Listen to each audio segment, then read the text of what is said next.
Alors, salut tout le monde! Aujourd'hui, on va apprendre à faire des spéculoos. Donc là, c'est une recette que j'ai testée il y a très peu de temps et c'est la première fois que j'en faisais et je la fais avec vous.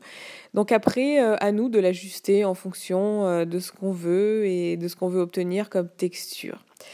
Donc là, en premier, ce que j'ai fait, c'est que j'ai pris de la farine de riz.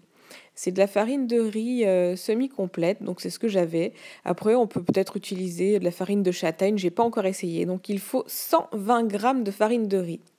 Ensuite, il faut soit de la poudre de noisette, soit de la poudre d'amande. Donc là, j'avais des noisettes entières et j'en ai mis 60 grammes. Après, il faut mettre de la crème. Alors, de la crème, vous utilisez aussi celle que vous avez. J'avais de la crème d'amande, donc un flacon. Et ensuite, du sucre. Et là, j'ai mis du sucre de coco.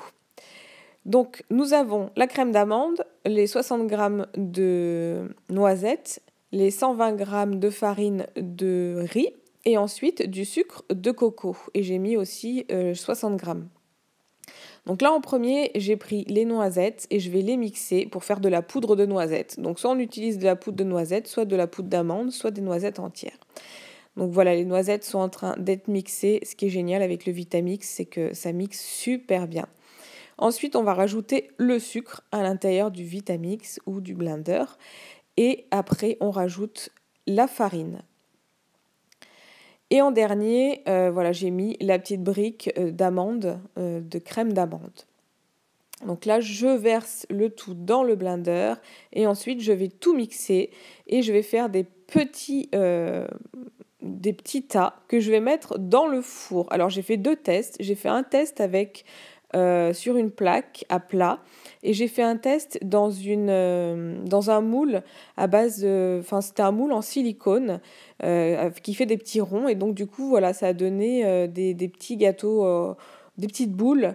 Donc ça c'est les gâteaux à plat que j'avais mis dans le four et après on va voir aussi ça a formé des petites boules. On aurait dit un petit peu comme des macarons. Donc la cuisson n'était pas la même. Donc là, ça fait des gâteaux très très durs et croustillants quand on les met à plat. Et voilà, les deux petits gâteaux ronds que j'ai fait là, non, j'en ai fait 5 en tout. Voilà.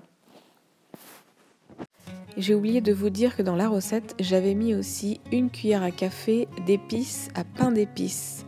Donc après, vous pouvez mettre ce que vous voulez, de la cannelle, certaines épices ou des épices aussi qu'on trouve compote crumble de la marque Cook qui sont vraiment super. Donc là, après, vous choisissez les épices que vous voulez rajouter dans vos gâteaux. Donc voilà pour cette recette aujourd'hui des spéculoos. Alors on va récapituler ensemble tout ce que j'ai mis dedans.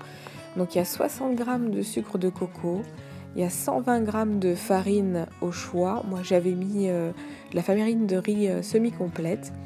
Ensuite, une brique de 20 centilitres de crème végétale et 60 g de poudre d'oléagineux. Donc ça peut être de la poudre d'amande ou bien de la poudre de noisette. Ou bien, si vous n'en avez pas, des noisettes entières que vous allez mixer. Et vous pouvez rajouter les épices au choix, donc soit épices à pain d'épices, soit des épices compote et crumble. Voilà pour aujourd'hui, je vous souhaite plein de belles choses et bon appétit. Ciao ciao.